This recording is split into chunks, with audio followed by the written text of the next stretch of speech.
Blender 5.1 finally added a super fast way to turn curves into clean 3D tubes. First things first, let's add a Bezier curve.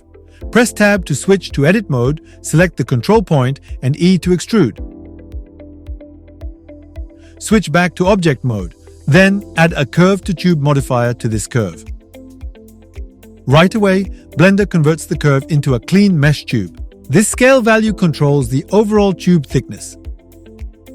The profile section controls the shape of the tube generated around the curve. By default, the modifier uses a round profile. The resolution value controls how smooth the tube looks, but the really powerful part is the custom profile mode. You can use another object as the tube shape. Now, let's add a circle curve and press Tab to switch into edit mode. Right-click and subdivide the curve.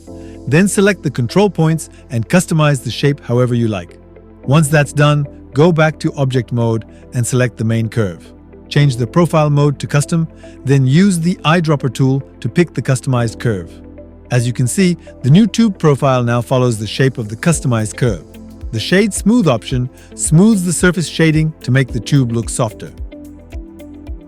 The Resample section controls how the points are distributed along the curve before generating the tube geometry. Evaluated uses the original evaluated curve points.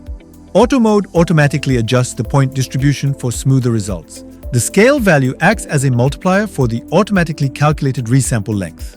Lower values create denser points and smoother curves, while higher values create wider spacing between points. The count mode creates a fixed number of evenly spaced points along the curve. The count value defines the exact number of points distributed along the curve.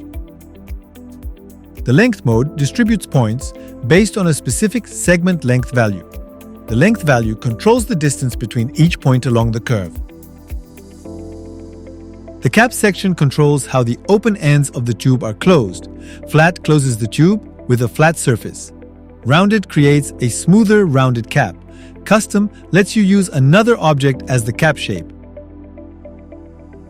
It can even generate UVs automatically. You can map them using factor, length, or point index values. So if you create cables, pipes, ropes, or sci-fi shapes, this modifier can save a lot of time. Once you're happy with the result, you can convert it into a regular mesh and continue modeling normally. For more Blender tutorials, check the channel.